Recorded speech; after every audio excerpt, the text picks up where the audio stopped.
ఈ వేసవిలో కాస్త చల్లగా రుచిగా ఏదైనా తినాలనిపిస్తే దహివడ ట్రై చేయండి. మెత్తగా టేస్టీగా ఉండే ఈ దహివడలను ఎలా తయారు చేయాలో చూపించేస్తాను. ఒక 4 గంటలు మినపప్పుని నానబెట్టుకొని, మినపప్పు నానిన తర్వాత నీళ్ళను వంపేసుకొని పప్పుని జార్లోనికి వేసుకొని మెత్తగా గ్రైండ్ చేసుకోవాలి. గ్రైండ్ చేసుకున్న పిండిని ఒక మిక్సింగ్ బౌల్లోనికి వేసుకొని కొద్దిగా సాల్ట్ వేసుకోవాలి. మళ్ళీ పెరుగులా సాల్ట్ వేసి కలుపుతామండి, అందుకే తగ్గించుకొని వేసుకోవాలి. ఒకటే డైరెక్షన్లో పిండిని కలుపుకోవాలి, బాగాసేపు కలపాలి. కొద్దిగా వాటర్ తీసుకొని చిన్న ముద్ద తీసుకొని నీళ్ళల్లో వేసుకుంటే అది పైకి తేలాలి. ఒక మిక్సింగ్ బౌల్లో పెరుగు వేసుకొని కొద్దిగా సాల్ట్ వేసుకొని కొన్ని వాటర్ వేసుకొని చిక్కగా రుద్దుకోవాలి. చిక్కగా ఉండాలండి. చిక్కగా రుద్దుకొని పక్కకు పెట్టుకోవాలి.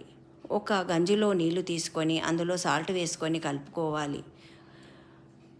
పోపు రెడీ చేసుకుందాము. తగినంత ఆయిలు, ఆవాలు, జీలకర్ర, కరివేపాకు, ఎండుమిరపకాయలు, కొద్దిగా ఇంగువ వేసుకొని కలుపుకొని ఆ పోపుని పెరుగులోనికి వేసుకొని కలుపుకొని పక్కకు ఉంచుకుందాము.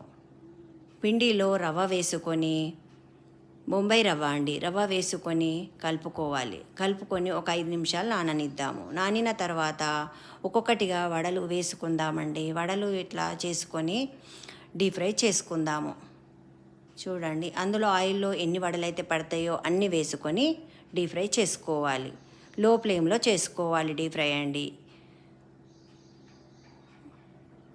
ఆ డీప్ ఫ్రై చేసిన వడలని వాటర్లో వేసుకొని కొంచెము మంచిగా అందులో నాననివ్వాలి. ఒక 2 నిమిషాలు నానిన తర్వాత వడని తీసుకొని కొద్దిగా వాటర్ని పిండేసుకొని వీటిని పెరుగులో వేసేసుకుందాము.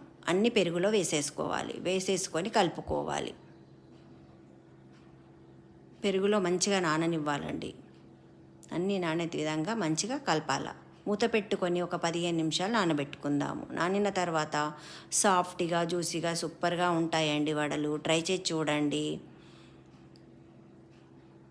ఇలా మీకు ఈ వీడియో నచ్చినట్టయితే కామెంట్ చేయండి.